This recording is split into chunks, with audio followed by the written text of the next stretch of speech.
What a nice and neat view behind me today. We are broadcasting live. If you're watching on YouTube right now, we are doing the podcast today from our downtown Score Studios and the Prudential Towers, Michigan Lake, so you can kind of see the buildings behind me. I don't think you can get a glimpse of Michigan Avenue from here, but it's just lovely. Just lovely. The podcast comes on, and that's what I see in the background. And you know what? I'm going to say it. It's gorgeous. It's gorge. Absolutely. Got to tell you, this was my favorite Bears practice, maybe in a couple of years, because it was long. It was a long practice, 2 hours and 20 minutes. I'm talking about the Wednesday practice. I don't know when you're listening to this podcast, training camp. It was 2 hours and 20 minutes of intense practicing, full pads. There was a little bit of hitting going on, like actually guys getting hit and knocked to the ground. They go very easy during the training camp. But I was fired up watching it today just because everything's so tempered because of the rules. And I understand that you got to protect these guys. You don't want to see guys getting injured. Injury is a huge part of football. But I was just juiced up watching these guys out here today. And I got to give the highlights go to the defense. Highlights to the defense so far. Guys that are standing out. Kyler Gordon looks really comfortable in the slot. Had another interception. Tyreek Stevenson continues to look strong at the outside cornerback position. So does Terrell Smith. But I think Tyreek Stevenson, I think if that is a competition, Tyreek Stevenson is winning that competition right now. Jaquan Brisker continues to stand out as well. And how about the length of Tremaine Edmonds? Like I think some people are still getting over Roquan Smith because he was so terrific with the Bears for so long. And it almost felt like Tremaine Edmonds was a consolation prize that, okay, well, Roquan's gone, so you got to go out and get Tremaine Edmonds, who, thrived in Buffalo. But, man, he's making a difference. And, guys on offense are pointing him out. Justin Fields actually said that he has altered some of what they have wanted to do, that because of the size of Tremaine Edmonds, your middle linebacker, and Luke Getsy, too. Both were just kind of like, oh, man, this guy, we're not seeing that type. I mean, this guy, 6'5", Urlacher size. That's why you heard the comps to Urlacher when he first came out. He's not Brian Urlacher, but he's Brian Urlacher size. And I saw him going, toe-to-toe in coverage with Cole Kmet, which was pretty nice. I thought the referee threw a flag. Tremaine Edmonds took a little exception to me when I suggested that there was a pass interference on that play, but I'm sure they went and watched the film. Let's talk about Justin Fields, though. The Wednesday practice, he and the offense were very average at best, probably below average for sure. They struggled in just about every single aspect. Not that there weren't some good plays, but on the overall, the grade was not good for the Bears. And guess what? Justin Fields admitted the offense was a rough ride. I think the biggest thing we need to do is be more consistent. And I think today in practice we came out probably a little flat. So I just talked to the guys after practice, just, every little thing that we do, that, every little win that we have on the field, we just need to have energy about it, because that energy is contagious. That's one thing I think the defense does well, is every little thing that they do, DBs are always hyping stuff up. They're always, doing that. So it's and that just gets the whole defense going. So, I told the offense today, we just need to have that same juice as the defense did. But I felt like the defense came out and they competed well with us, and I would say that they definitely won the day. So, we have an off day tomorrow, but the next day, offense has to come back stronger.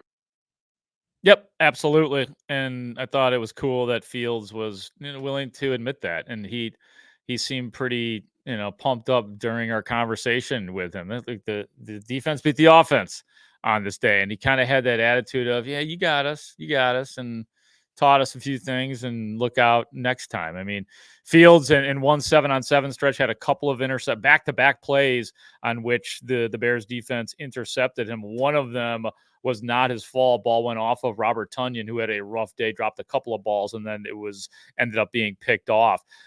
Another thing that Fields said that I enjoyed was that he was ready to, as he's talking to us, he was very anxious to go back into the workrooms and watch the film. Why, Justin? Just see where we messed up. I think we had a lot of, controllable things, just the controllables, for example, for my job, calling the right play, making sure everybody's on the same page. And then for the receivers, of course, it's running the right route. So just the controllables and stuff like that, and, just making the easy plays easy.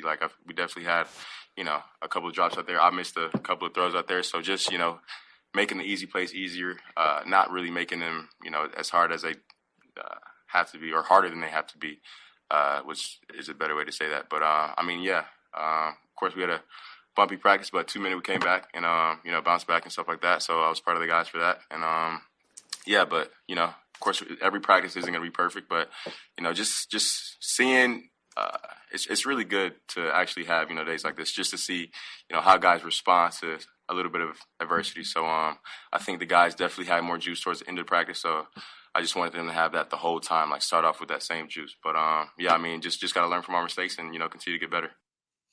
Make the easier plays easy. I think that was a message that the Bears were trying to send to Justin Fields in the offense last year, and they ran into some issues with that as well. You got to take what the defense gives you sometimes, and the Bears at times were not good at that last year, and there were times today when they were, poor at it as well.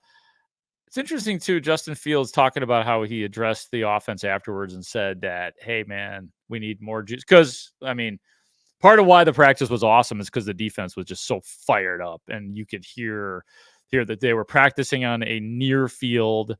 There was not as many fans out there today, so we had a better view in the media. When I say that, better view on the sideline this time than we ever have. So you get to hear specific things coming out of specific players' mouths.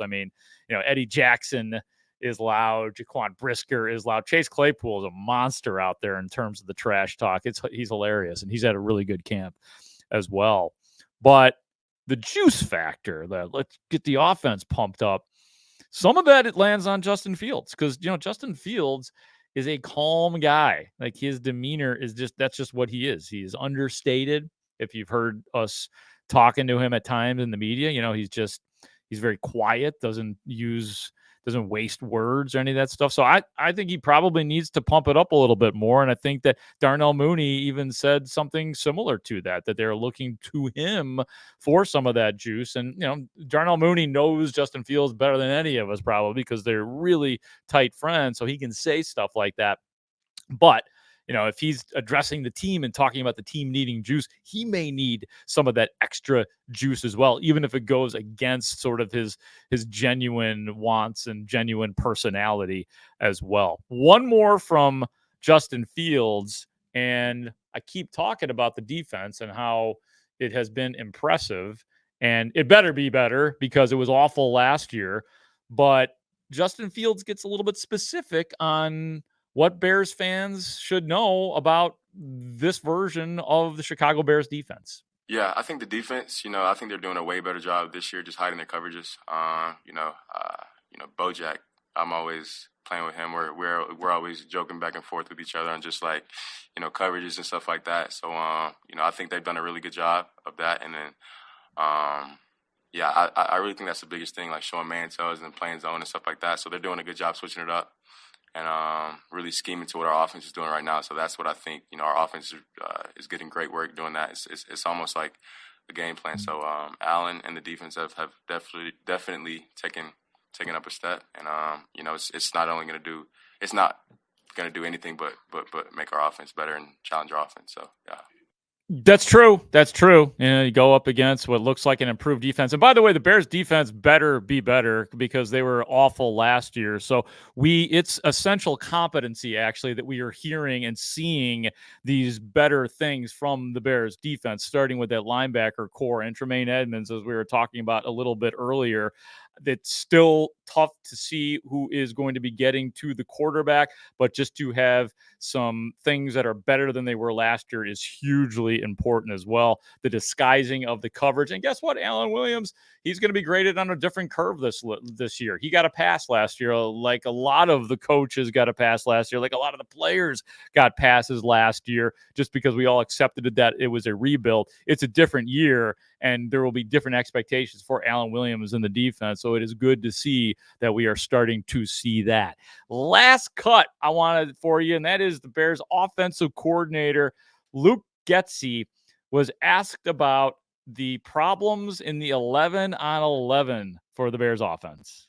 Yeah, we don't play touch football, so I'm okay. I'm not going to overreact. I got probably more emotional than anybody else did because I was getting, but Yeah, that was touch football. That wasn't real football. So we're a physical football team. We run through tackles, all that stuff. So I'm not going to get too overworked up about that. When you said earlier that you got as emotional as anyone, what pushed your button? Well, just like I said, when I saw them walking back to the huddle, like, to me, it doesn't matter. Whatever the circumstance is, we all stick together.